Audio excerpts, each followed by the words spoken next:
All right, so welcome to the fourth lecture of GPU programming. So today we are going to talk about the actual GPU architecture, also called the compute architecture, how the jobs are scheduling on the GPU, and how the program that you wrote in CUDA will actually execute on the GPU. All right, so basically today we talk about the GPU architecture from a CUDA programmer's perspective. So, which means we are not going to talk about so many details in design of the GPU hardware, but we are going to cover what you need to know as a CUDA programmer about the GPU architecture and how you can get benefit of the architecture to optimize your code and these kind of things. So the focus of today would be the architecture itself and the execution model, so how the code is executed on the GPU, and then we're going to discuss latency hiding and occupants. And the next lecture will be dedicated to memory hierarchy, and then we're going to have two lectures on performance optimization. Okay, but today we're just talking about the architecture and the execution model. Okay, so typically a GPU consists of an array of something called a streaming multiprocessor activity. So GPU consists of an array of streaming multiprocessors or SMs, right? And each SM consists of multiple cores or multiple processing units, as you can see here, okay? These cores and these processing units are also called CUDA cores or simply just cores or streaming processors, okay? So basically, in each streaming multiprocessor, you have many streaming processors. That's why it's called a streaming multiprocessor. Okay? But simply, a GPU has different SMs, right? So this is the cartoon diagram of a GPU. So it has multiple SMs, and each SM has different cores, right? It's kind of similar to CPU, but just in like an extended way. Okay. So each SM of the GPU has a control unit, right? And also it has a memory, right? So GPUs have some SMs. Each SM has different cores, and each SM has a control unit and also a memory. And this memory is on-chip memory, right? And it is private to this SM. Okay. So we talk about the memory hierarchy actually next in the next lecture, but for now you just need to assume that this is an on-chip memory and it is private to each SM, and it's not in terms of gigabytes, so it's in terms of kilobytes. So this it's similar to the cache memory, but it's not only one memory space. So we talk about it next week how what it includes, but for now you just need to assume that. All right, in addition to this, like local memories, the GPU has something called global memory, right?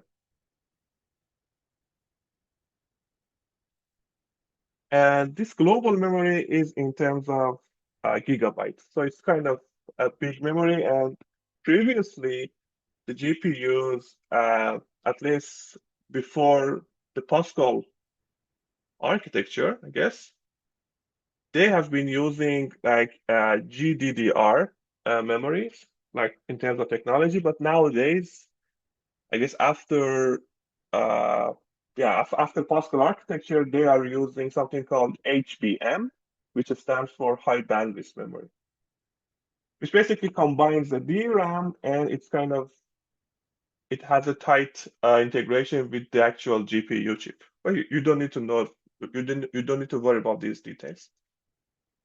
Okay, so let me see, there's a question in the chat. What is a typical number of SEMs in a normal GPU hardware?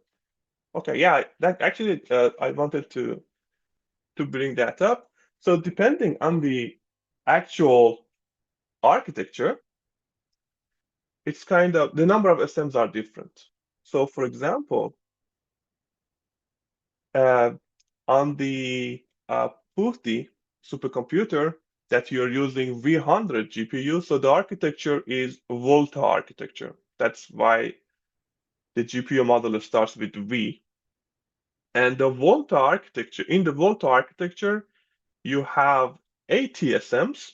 So that GPU has ATSMs, and you have 64 CUDA cores per SM, right? So if you multiply this, you get something around 5,000 CUDA cores in total.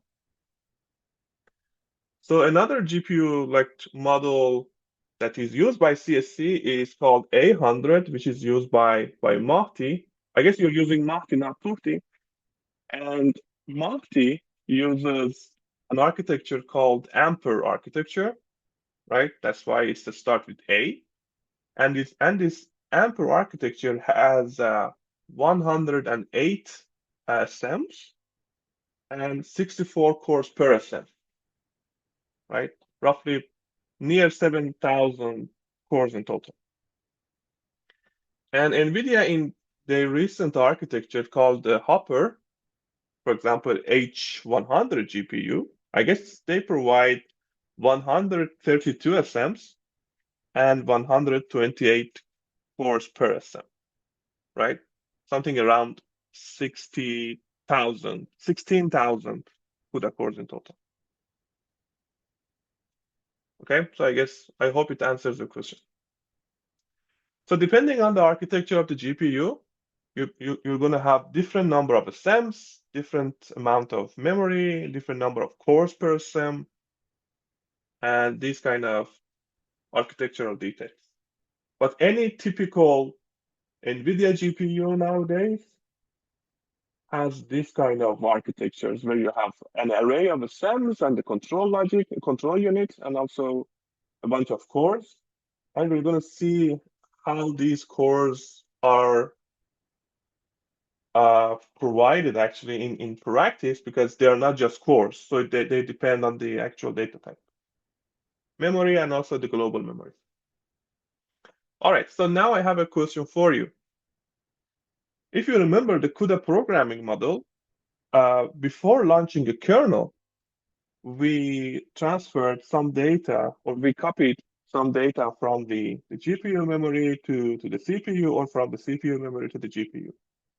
So when it comes to copying data from CPU to GPU, or the other way around, which memory do you think we are transferring data to or from? Which memory we're using when we use CUDA memcopy? Any ideas?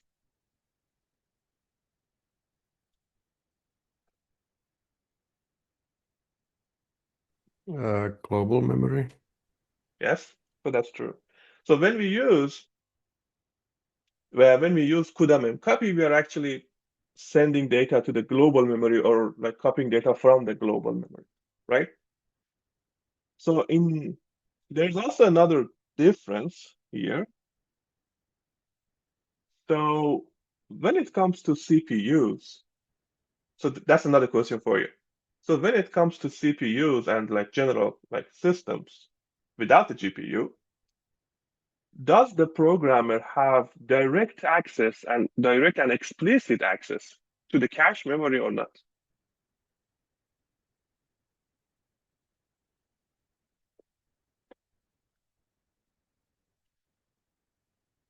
No. Okay, good. That's true. So you can get benefits of the cache. So you can write your program that is kind of optimized for the cache, but you don't have explicit control over the cache. So it's not like dynamic memory allocation that you can allocate some memory in the cache, right? So you don't have full control on the cache. But that's not the case in the GPU. So in the GPU, you basically have two kind of temporary memory here. One of them is similar to the cache memory that the CPUs have, like you don't have control over that. But you also have a cache memory in the GPU in each SM that you can use explicitly. So you can allocate some cache memory like manually. So we're going to see that later. This is also another small details when it comes to GPU and CPU hardware. Okay. Any questions about this high-level overview of the GPU architecture?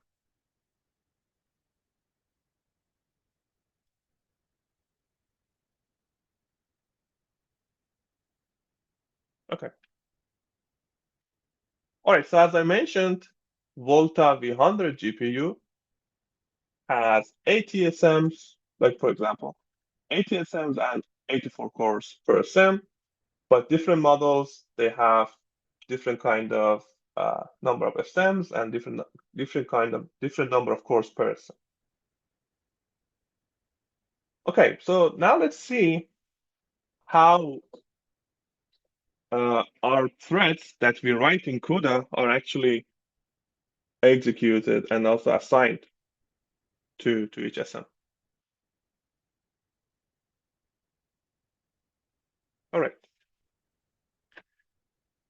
So assume we have this kind of structure so that I just explained. Let me see. Okay. So when you write your CUDA programs, you basically have a bunch of blocks, right? So the GPU hardware doesn't see the dimension of these blocks. So the GPU hardware just linearizes these like blocks, and then it starts to execute them. Okay. So the dimension, so the multidimensional grid is something convenient for the programs, right? But when it comes to the actual execution on hardware, so it doesn't work with this two-dimensional grid. So it's part of the programming model, but not the hardware execution model. This is one small point here. All right, so when it comes to the execution, the threads are assigned to SMs at the block granularity, right? What does it mean? It means that all the threads in each block are assigned to a particular SM or assigned to the same SM. So for example, you cannot have some threads in one block to be assigned to one SM and some other threads in the same block to assign to another SM. So all of the threads within the block are assigned to one SM. So that's the actual meaning of this block granularity. So when you write your CUDA program, you're basically creating a grid of thread blocks, right? And you can have the number of thread blocks can be more than the number of SMs, so it doesn't need to be necessarily the same. But when it comes to execution, the first thing that the GPU hardware does is to assign these blocks to the SMs, right? So it doesn't work with the individual threads. It works with the individual blocks. So that's why it's called it, like the threads are assigned to the SM at the block granularity, not at the thread granularity. So that's another difference with the CPUs where you assign each thread to each core. But here, because we're having like a higher level concept called SM, so we are assigning the blocks to each SM, not each individual thread. So we are working with the blocks here from the SM's perspective. Okay. All right.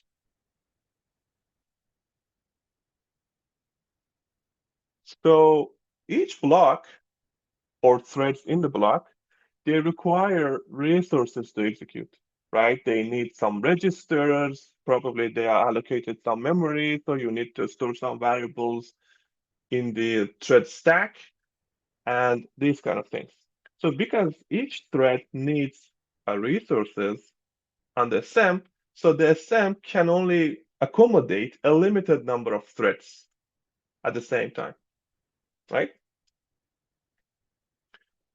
So for example, you have like so many blocks, but not all the blocks are living in the SM at that moment. So, but the SM should be able to kind of accommodate the space for all of them. So otherwise you cannot really execute it. So that's why the number of threads per block is kind of limited to 1024 in the currently available GPUs, but it can be different. But I think the number is 1024. And you can also have a limited number of blocks per SM.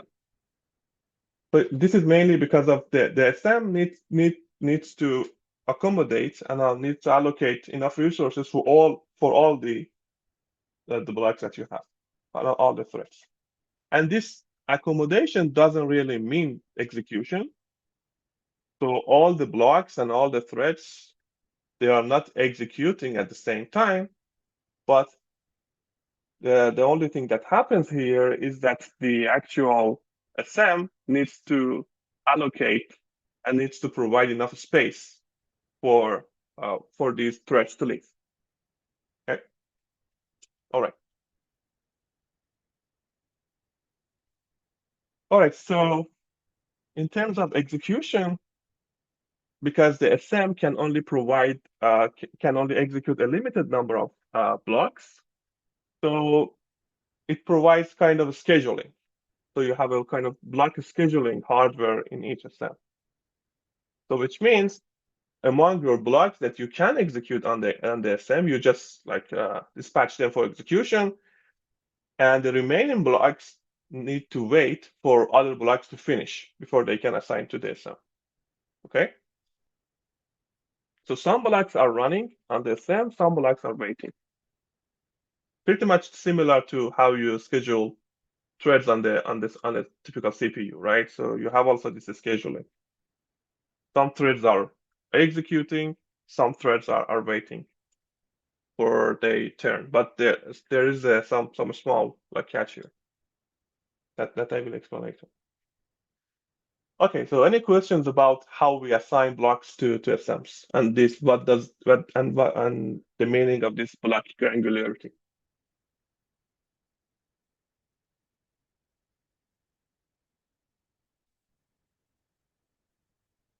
All right. Okay, so perhaps an important point here, just to be a reminder, is that like you have a limited number of threads and blocks like available in each SM. So the SM can provide the actual hardware, the resource for a limited number of blocks and threads. So that's an important concept. All right. Okay, so let's talk a little bit about block level synchronization. So threads in the same block, so as I mentioned before, like in previous lectures, so one of the ideas of having blocks in CUDA is to allow the threads within the block to collaborate to each other, right? And that's also true when it comes to the actual hardware. So the threads within the same block can collaborate in ways that the threads in different blocks really cannot, right?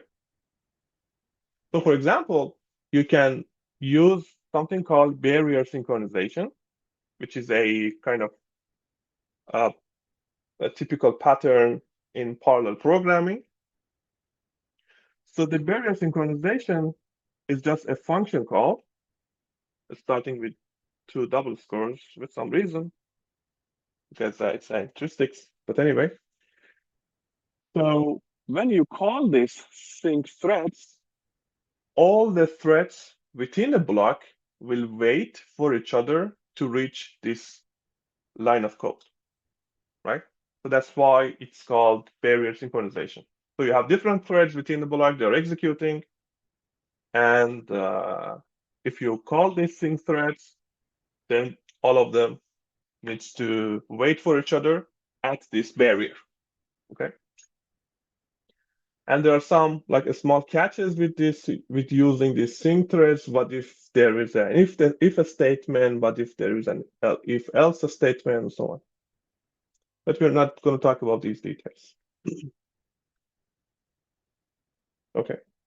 So this is some sort of block level synchronization, right? And another way for the threads within the block to collaborate is to access, like, to using this shared memory that we're going to discuss later.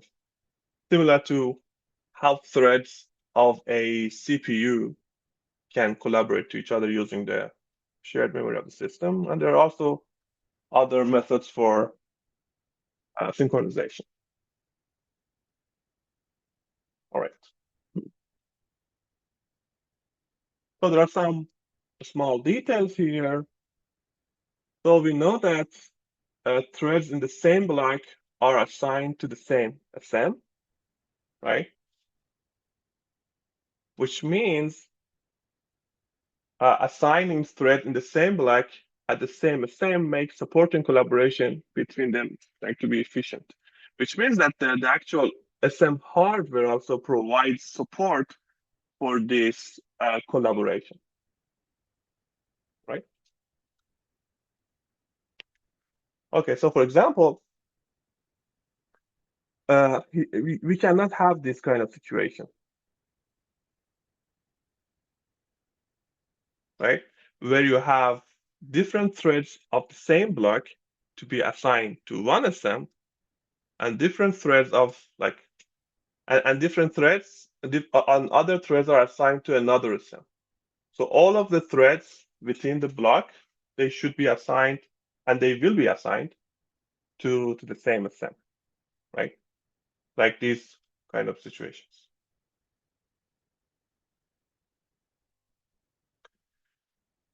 Okay. Another situation is like this one.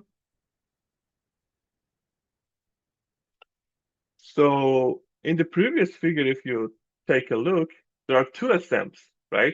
So we cannot really schedule threads of the same block, some of them to one SM and some other threads to another SM. So this is invalid in CUDA. You cannot also assign some threads of the same block to one SM and do not assign the other threads. So all of them together must be assigned to the SM. You cannot assign some of them to the SM and let some of them to be waiting, right? Okay. So NVIDIA does not allow you to do that. But let me now ask a question. Why do you think NVIDIA doesn't allow some threads within the block to be assigned while others are waiting? What happens in this case? Just consider this figure. So if I have some threads here assigned to the SM and executing, and some other threads up there within the same block waiting, so what happens here that NVIDIA doesn't allow you to do that? Any guess?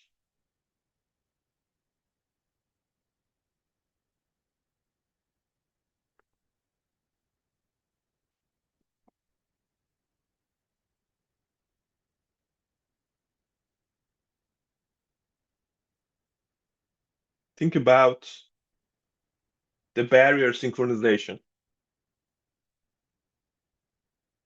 Assume you have a program with this kind of setting where some threads are on the SM and some threads are not, and you're calling this barrier synchronization. So what happens in this case? You have a deadlock, it will never finish. Okay, why? Yes. Because the synchronization requires all of the threads to finish. Yeah, that's true. So when you call the synchronization, for example, on the stems that are executing, so they are waiting for other threads to reach that barrier point, right? But the other threads are waiting for these threads, right, to be finished and then to be like leave on the SM. So that creates a deadlock. So because all the threads are waiting for each other, right? Okay, so another question, do you have this kind of problem on the CPU? What happens on the CPU? Because on the CPUs, you can have like more threads than the cores, right? But you can still synchronize them. So why is that in the CPU? So what happens when it comes to a CPU in that kind of situation? Do you have this deadlock or not?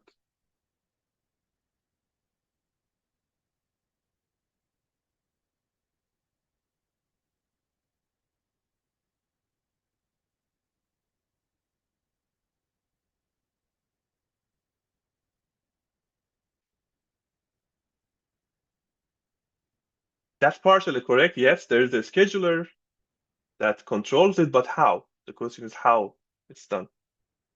There's a keyboard for that.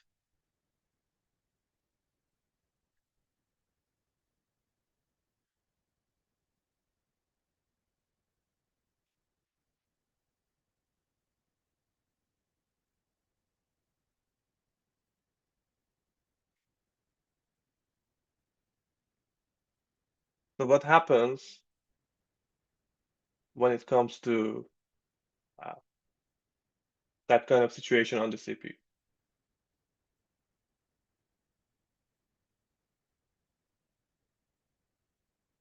Any other ideas? Hyperthreading?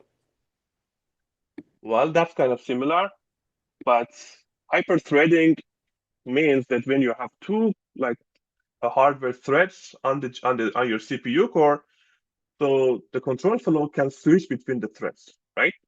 Like very quickly, so in one cycle. But the question is when you have more threads than your cores available. So you have two hardware threads, but you have 10 threads, right? Then you want to do synchronization. Among those 10 threads, two threads are basically executing on the CPU, but 8 threads are waiting. It's kind of similar situation that we have here. But this deadlock doesn't happen in that case. When you have more threads than the actual threads available on the core, running on the core. So what happens here that avoids this deadlock? And the next question after that is why we don't have that situation in the GPU. This is quite a critical concept. Well, not exactly. I'm seeing in the chat. Not exactly.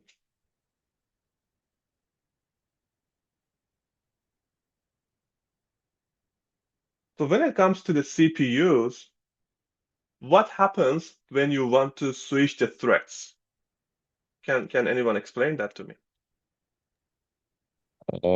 The kernel comes in and takes over and does a context switch and Yes, moves so to that's the the keyword. lets the Yes, next one run. yes, that's the context switching. So can you explain what context switch means for the others? I am guessing some sort of interrupt runs and it switches the code, the instruction pointer somewhere else in memory. It executes Mhm. some kernel code that lets that schedules another thread and lets it run instead. And I hope at least that the scheduler is fair in some way, in that it lets all threads have some opportunity to run, which means that you never get this problem. Yes, so that's true. But still, I need more detail. So let me ask a question that probably can help you a little bit. is it expensive? What about the cost of this context switching? Is it cheap or expensive, and why?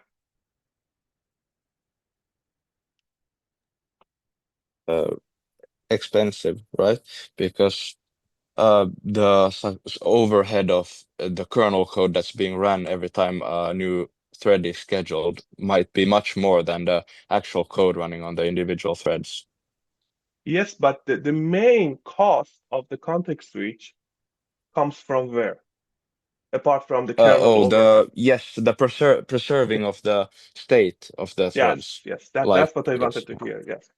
So context switching is expensive on the CPUs, right? But it happens because you need to copy all the data of each thread to the memory, which can be slow because you're working with the global memory. You can also cache it, but you typically you send it to the global memory, you save it there. So if you have a lot of threads, and then you have to also copy the state of the thread that you want to schedule from the memory to the registers, right? And then you can start executing. So, and this takes a lot of cycles.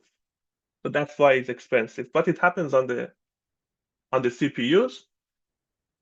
I don't say why, because I want to ask another question.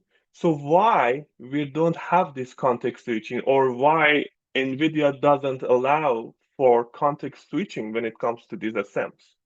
What happens here? Why you are forced to schedule all the threads within the block to the stem simultaneously? You cannot really schedule some of them later. But in CPUs, you can. Why in GPUs, you cannot?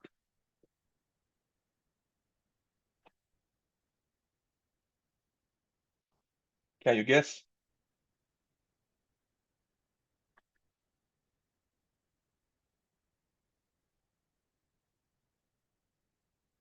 Well, no. Let's focus on one assembly. You want to make sure that the user can use the shared memory mechanisms safely, maybe, and also the synchronization Well, can always be used. with the context switching, you can also do that. So you can use shared memory, right?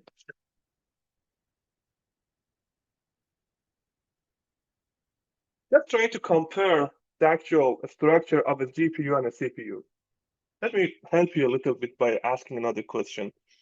How many threads typically do does the CPU support per core?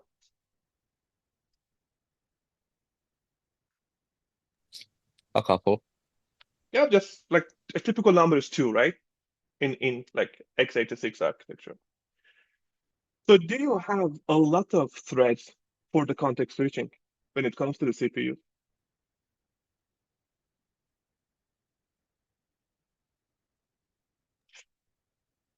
No, not really. Yeah, Countable number. yes. So that's why the cost when it comes to the CPUs is kind of manageable. But when you have a GPU like this one here, you have so many threads per assembly, and you have so many assemblies, right? And all of these assemblies, they share one global memory, right? So now assume you want to context switch thousands of threads at the same time, which means you have to copy thousands of like thread context or thread state to the global memory, and then you have to load thousands of thread context or thread state from the global memory. So that can be super slow when it comes to GPUs. So it's kind of super expensive when you have like many threads in your GPU. So that's why NVIDIA doesn't allow for context switching when it comes to that kind of situation. And you have to, by the way, the hardware does that, not you, but the hardware allocates all the threads to the block at the same time and simultaneously, right? So because it doesn't allow for context switching, that's why this deadlock happens. Okay? All right. So just explain that also here. Okay, is there any question about these scheduling considerations?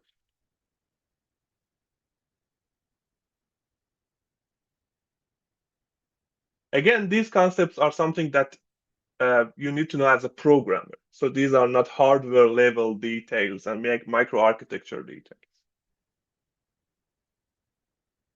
All right. So let's talk about transparent scalability, which is provided in the GPUs, and let's see what it means. So as I mentioned, the threads within the same block, they can synchronize, right? Because the hardware also allows for these block level collaboration because you schedule each block to the same SM, and within SM you have a shared memory, and then all the cores in the SM can have access to that shared memory, right? But the threads in different blocks, they cannot really synchronize, right? So you cannot provide, or you at least CUDA doesn't allow you to uh, kind of provide synchronizations or collaborations between the threads in different blocks. So it doesn't allow you, right?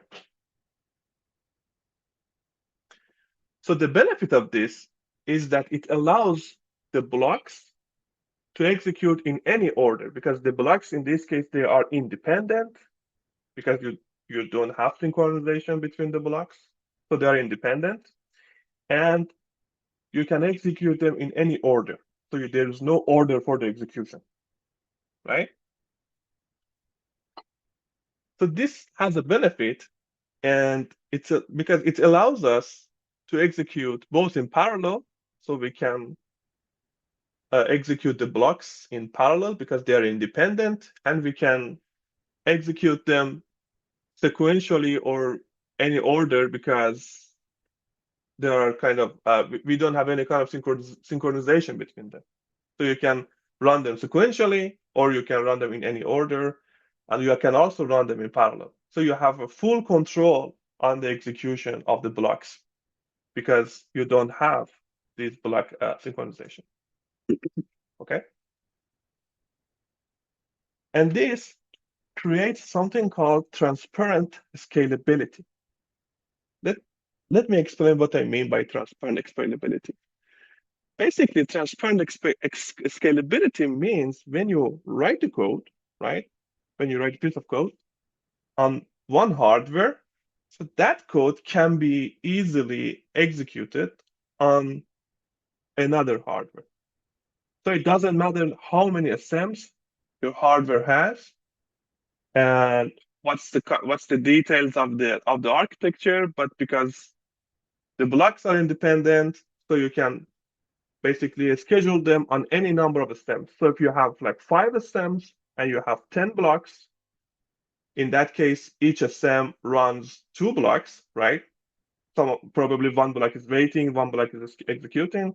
But if you have another GPU that has 10 stems and you have 10 blocks, then you can execute those 10 blocks in parallel, right?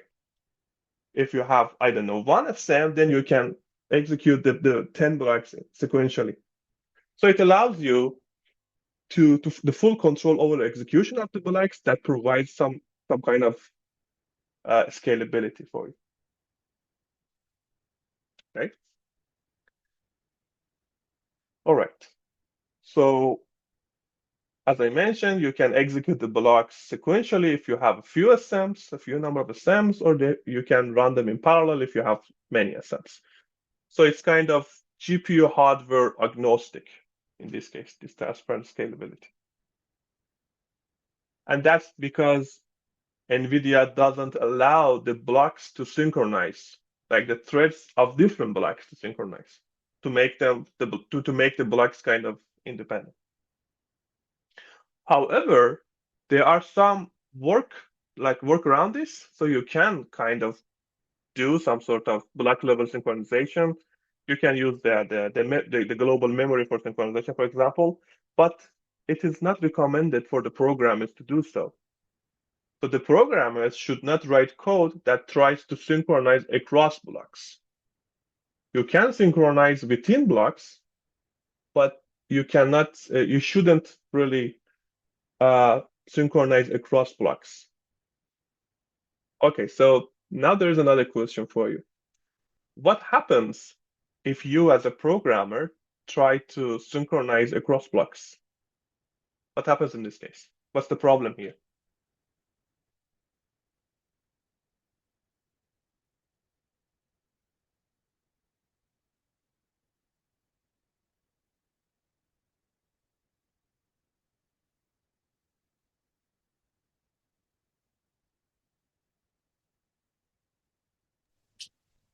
A block already running might depend on a block not yet scheduled on any of the SMs, so you again get a deadlock, maybe? Yes, that's completely correct. Yes.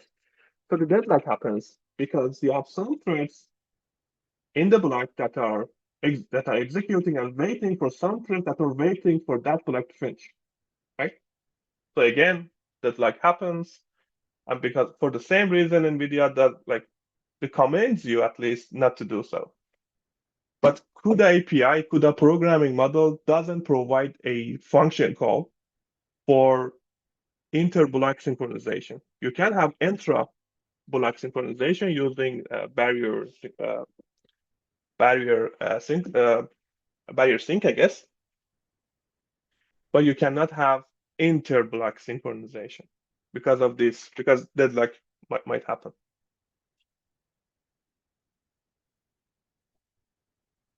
All right. Okay, so there's some changes recently, but we're not going to focus on that. All right, so now let's see how. So we know that how blocks are assigned to each SM, right? So now let's see how the threads within the block are executing on the SM, which is called thread scheduling. All right. So assume just let's focus on one SM. So we have 3 blocks scheduled to be executed on this SM, right? So let's see how this really happens. So the first thing that you need to know is that the threads assigned to an SM and they run concurrently, right? So not all of the threads within your blocks executing exactly at the same time. So it's kind of concurrent execution. Some of them execute, and then others, like in turn, they execute. But all of them are in the SM. So don't like mix it with that deadlock problem. Okay. When it comes to thread execution on the SM, the GPU hardware basically grouped the threads within a block into something called warps, right? And a warp is a unit of scheduling.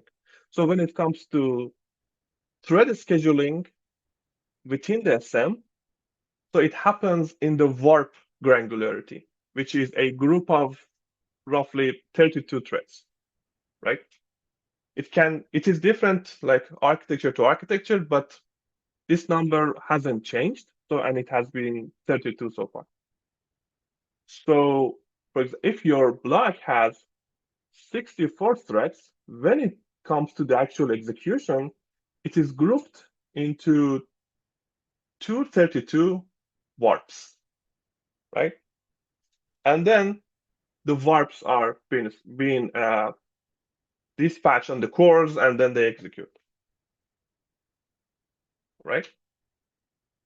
So in this case, assume I have 3 blocks, and each block has 64 threads in it.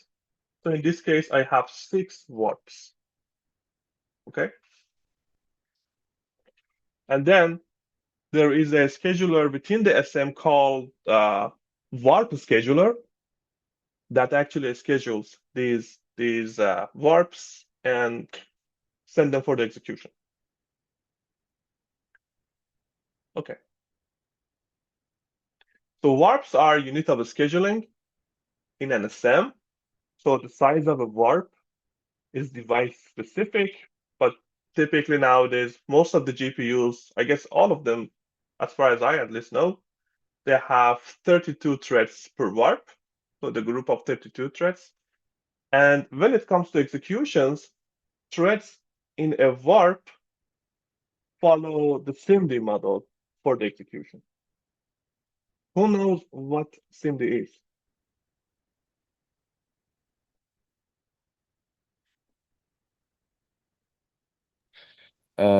Is the single instruction multiple data, at least in CPUs? Yes, so what it means? A single assembly instruction can operate on multiple. I don't know if it's multiple registers or if it's a big register where it does. I don't know. Yeah, it's called a vector register. So yeah, so single SIMD stands for single instruction, multiple data, and it's a kind of like execution model also like available in the CPUs, and the same model is used by each warp. So basically, you fetch one instruction, right? So you need to have you only need to fetch and dispatch one instruction, and then you apply that instruction on multiple data, right? So when it comes to the CPU, you have vector registers, something similar also available in HSM. Yes. Okay. So let's talk a little bit about SIMD itself. So first, somebody tells me what's the advantage of SIMD? Why we might want to use SIMD at all?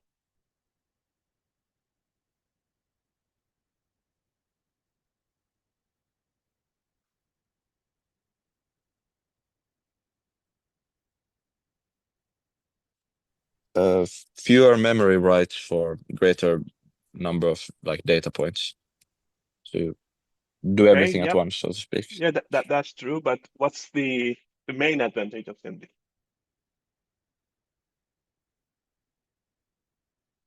You should look for answer in this SI part. You have Oh, it's atomic. Yeah, you have one instruction, right? So you have single instruction, which means you can share the same instruction fetch dispatch unit in the core, right? So you don't need to like fetch a lot of instructions. You only fetch one instruction, and that simplifies a lot the control logic unit when it comes to SIMD. So only fetch one, and this can be shared among all the cores, right? And then they can just execute this one instruction.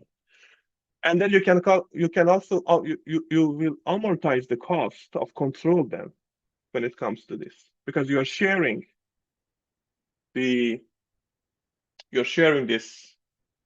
instruction fetch, right? The instruction fetch and dispatch units. So this is the main advantages. The SIMD also has some disadvantages that I'm going to talk about later. But let's now focus on a real GPU, not the cartoon diagram that I showed you. So this is the architecture of a SEM of a Volta V100 GPU, which is an older model than the A100 GPU that you're using in Mati. So this is a typical SEM. Just take a moment and try to look through it a little bit.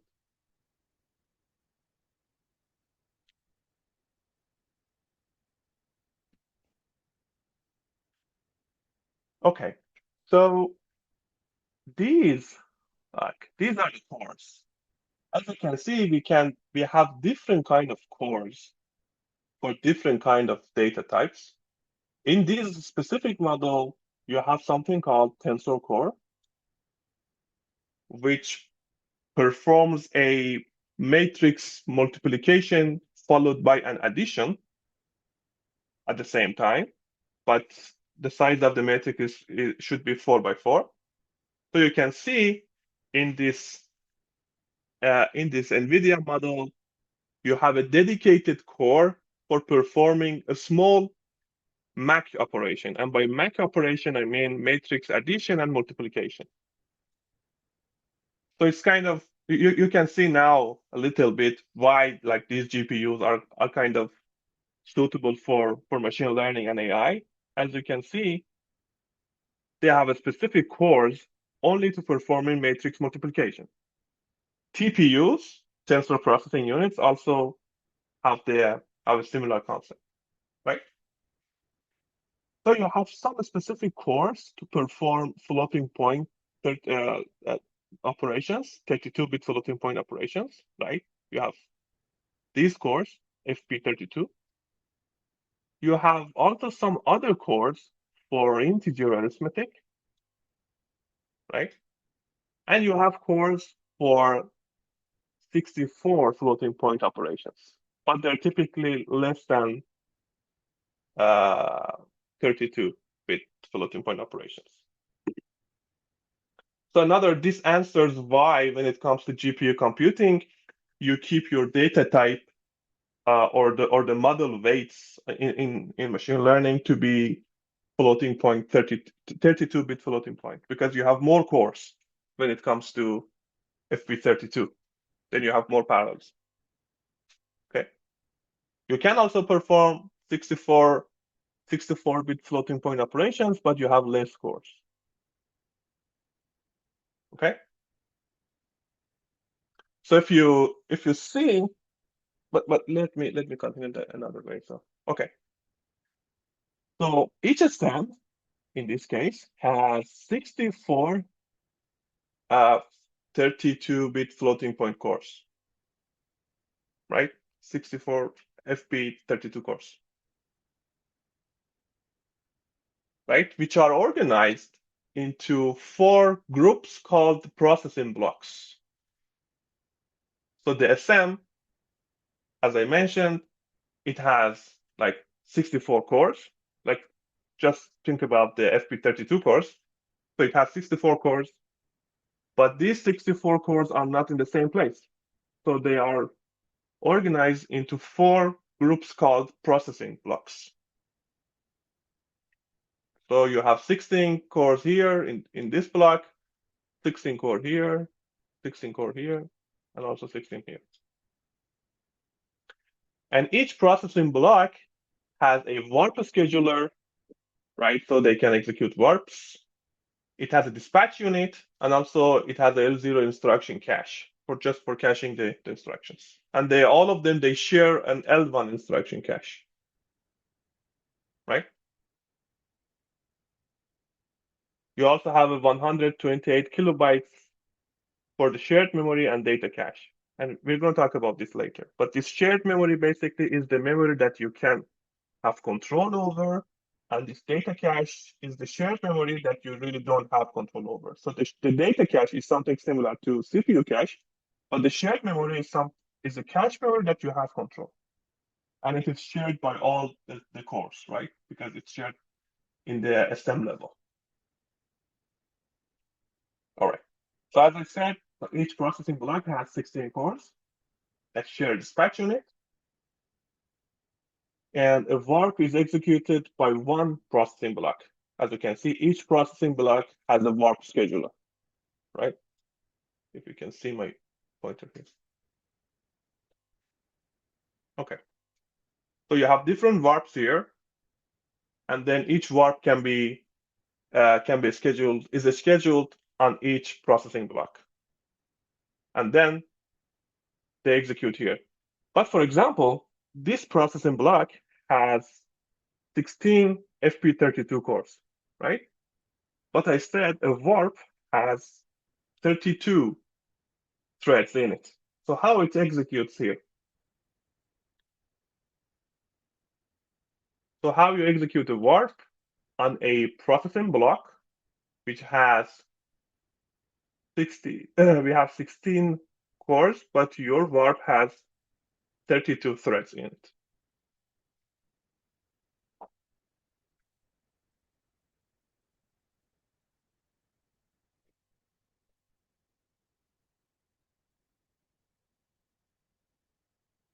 what did I say? The threads within the warp, they are executed concurrently, right? So they execute in turn. So here you don't have context switch, you have multi-threading, similar to multi-threading when it comes to hardware threads in the CPU. So the threads that just execute in turn, 16 by 16. Okay. So we talked about the advantage of SIMD. So what is the disadvantage of SIMD? What will come to mind when we talk about disadvantages of the SIMD model?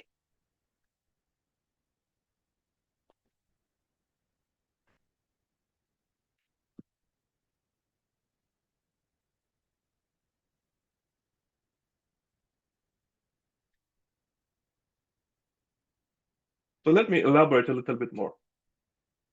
When it comes to the SIMD execution model, all threads that are using SIMD are bind together, right? And all of them together execute the same instruction and at the same time. So what can go wrong here? What is the disadvantage here?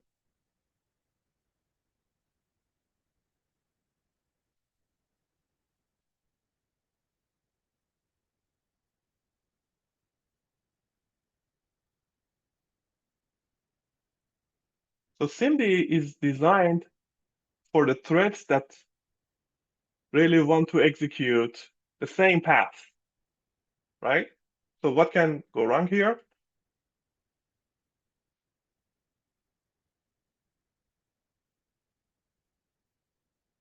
Okay, I will answer you. The problem happens when you have different threads that are bound together to execute within the same path, right? When you have different threads, but they take different execution paths. When this happens, something called control divergence happens. It's also true in the CPUs when you want to execute SIMD instructions. Okay? So the control divergence is a problem in SIMD execution model when the threads want to take different paths. So from the programming point of view, when this happens, when this different path problem happens, what is in your code that causes this problem, causes this control divergence? When your code execute different paths. Yes, the conditionals. So if you have if statements in the code that will run in the SIMD model, right?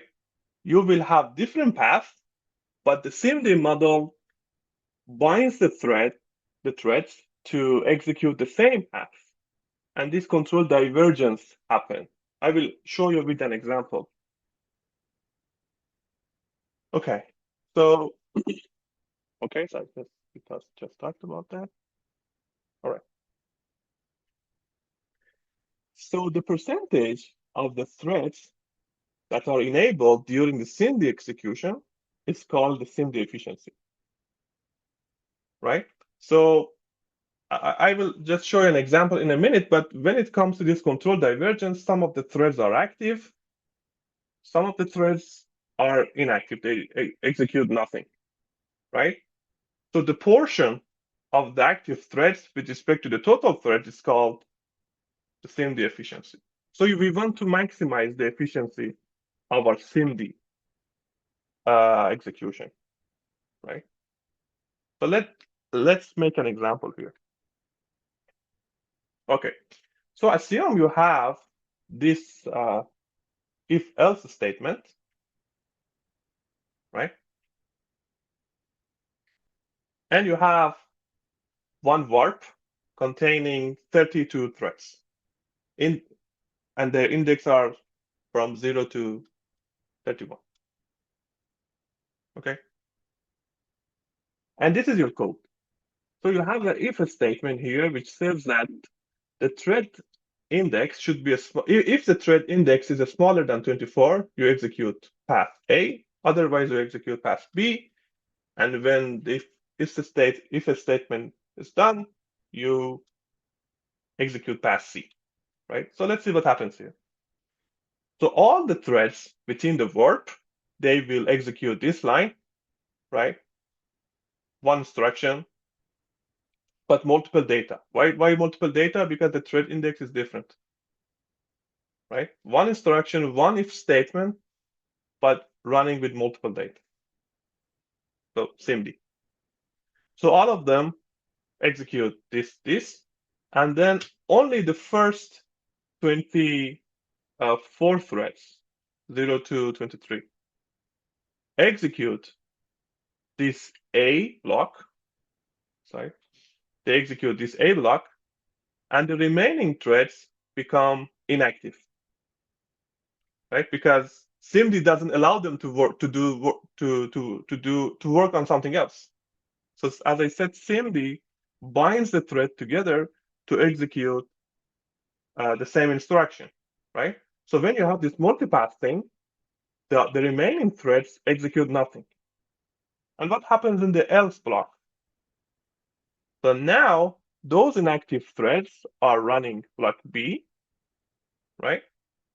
And now these threads are inactive, right? And then they continue together. So what happens here? So this is an example of control divergence. And as you can see, in some portion of our code, like here and here, if I can draw it, yes, here and here, we are wasting resources because we have threads that are on the SM, and they are dispatched to the cores, so they are executing, but they are inactive. They execute nothing. So we are wasting a lot of resources here. So assume we have this thing on all our warps, because this code, when it comes to a CUDA kernel, this code is executed by the entire grid, right? So you have a lot of warps and a lot of blocks and a lot of threads. And then if you think about it in the actual, in the entirely, in the SM wide, then you see that your efficiency is too low. So if this is 50-50, so you are using only 50% of your GPU power only because of this if statement. Okay, so this is a very critical thing to know, and kind of simple to optimize in practice. So when it comes to programming, you should avoid having a lot of if statements in your kernels, right? So try not to have a lot of if and else statements. So a simple if statement is not so problematic, but when you have if and else statement, so that's going to be a problem. So try to avoid having a lot of conditionals. If it is unavoidable, so some optimization that you can do is to compute A and B like out of the if condition. So this is some kind of optimization, and then you can define a binary vector or something like that to select between A and B. So the key point here is to avoid having a lot of if statements in the kernels, because it can kill your performance a lot. Okay, so let me quickly make another example, which is kind of worse than the previous one. So assume each thread, assume this is our kernel, right? N is the number of iterations that we want to perform this loop, and A is the operation. But now assume N depends on the data. So it's the kind of data dependent. So N depends on the thread index, right? Which means each thread will run this loop for some iterations. So one thread in like, I don't know, 2 iterations, another 5 iterations. So if these are the threads within our warps,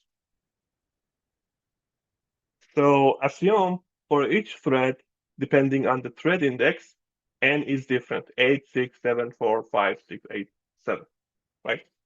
So let's see what happens when we want to execute it in a SIMD format. So up to the first 4 iterations, all the threads execute like simultaneously together, right? Because the minimum number is 4, the minimum number of iterations is 4. But after this, for the next one thread becomes inactive and other threads execute. Then 2 threads become inactive and others execute. And then we have 4 threads inactive, just because of this difference in the maximum iterations of the loop. And then we have even more threads, right? Inactive threads. And only 2 threads are active, and those are the ones that have 8 maximum number of iterations, right?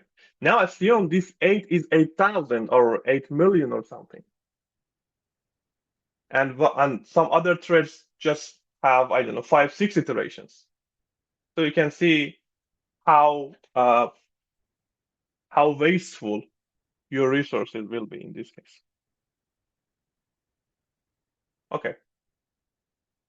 So I'm not going to go through the details, but one optimization in this case is to somehow sort the threads based on their number of iterations, to have some kind of triangular execution.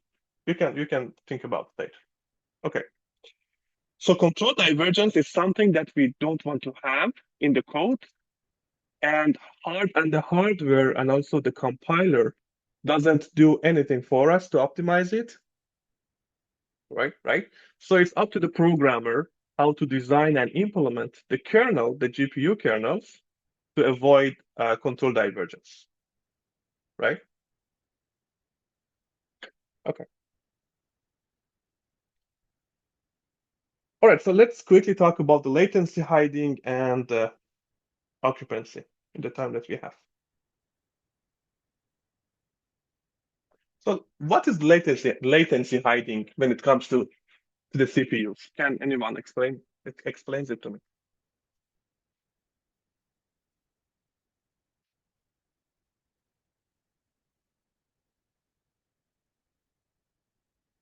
How we hide what is latency in the CPU execution pipeline, and how we hide the latency in a multi-threaded CPU.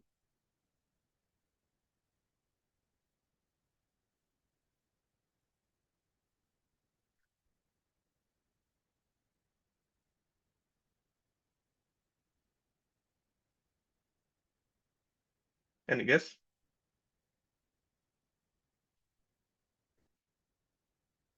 Well, that's quite simple in the CPUs, right? Because when you have a high latency, like for example, you want to fetch some data from the global memory, so the CPU hardware just switches the hardware thread, right? So it executes another thread. So that's how you with multi-threading you can hide latency. The same strategy happens within the SM. Just give me a minute. My microphone is disconnecting. Oh, I have to switch.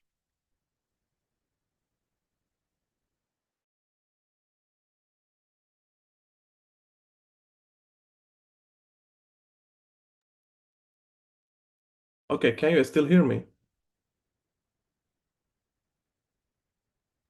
Yes. Yeah.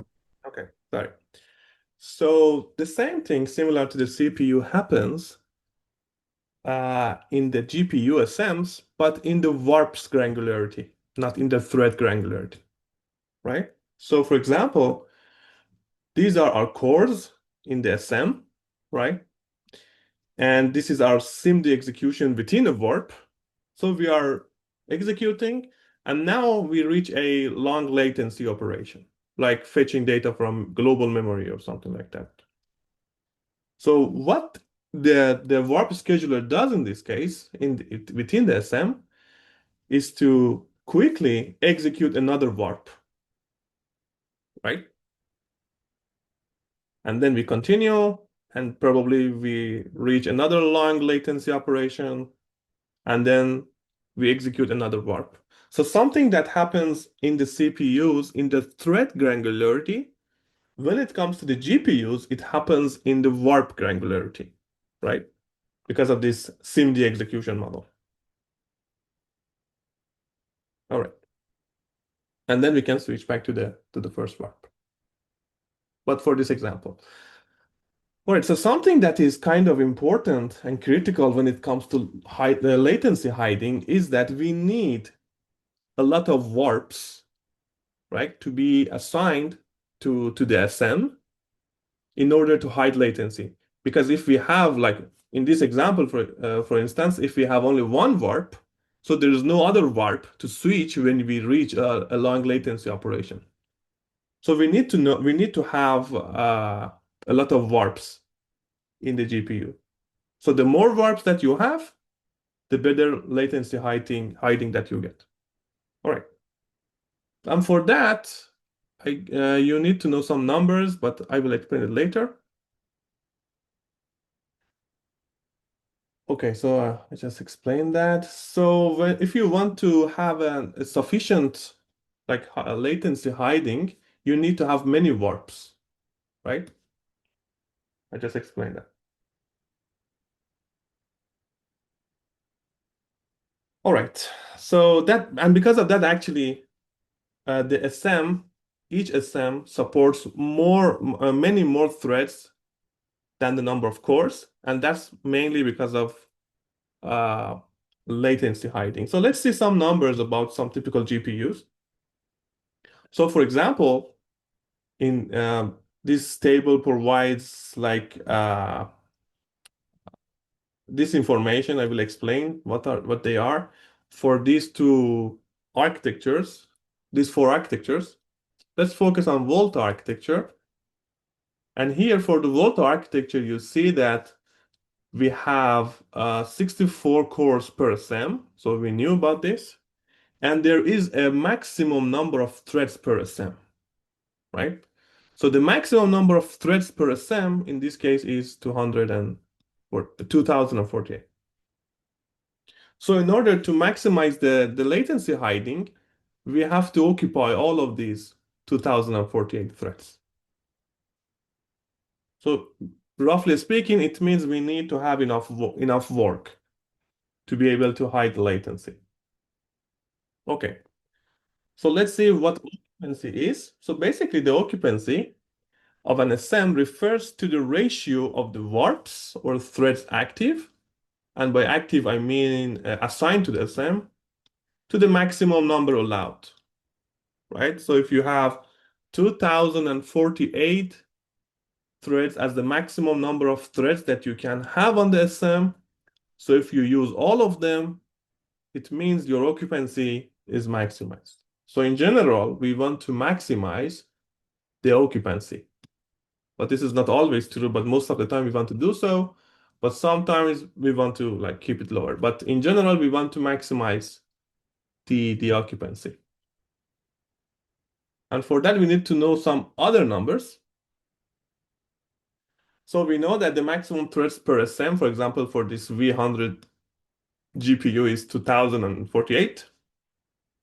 But we also have a limitation on the number of blocks per SM, which is in this case is 32.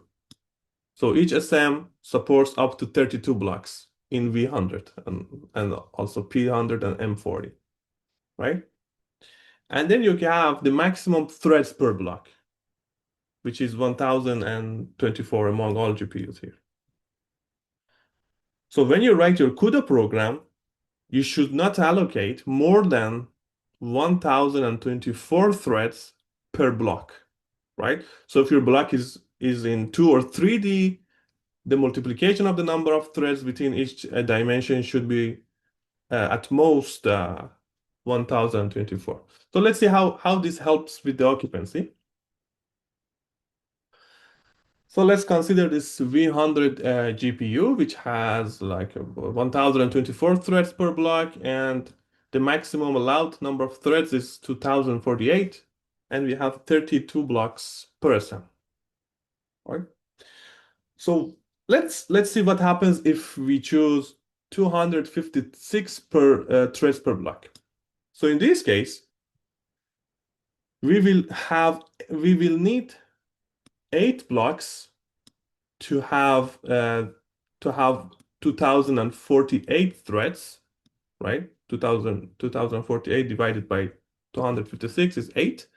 So in this case, we need to have 8 blocks, each of which containing 256 threads.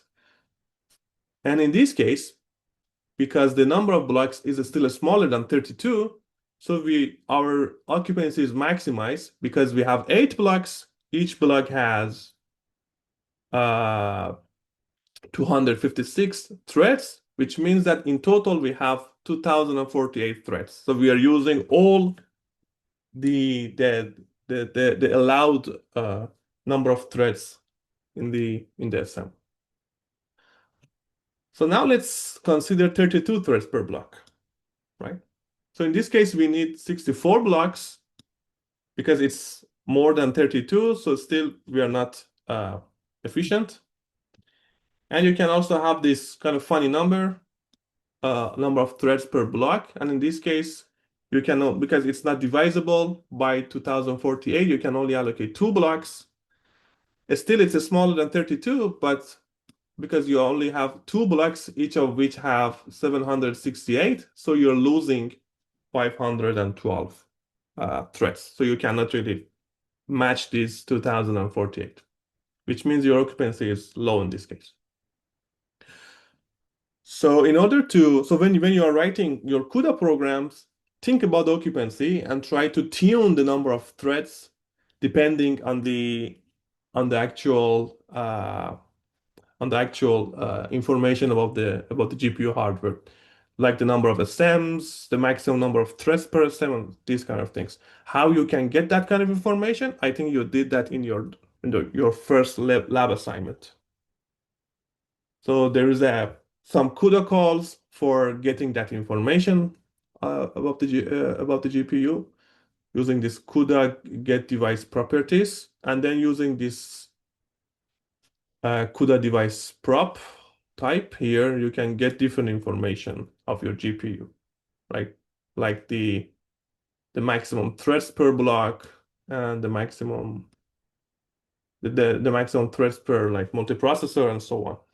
So this was one of the main ideas of having the Lab 1 assignment, to get information about your device, because you can use that information to optimize your code, maximize the occupancy, helping for the hiding latency and so on. All right, so this was what I wanted to cover for today. So next week, we're going to talk about the memory hierarchy and the performance optimization. Okay, but any questions about this lecture?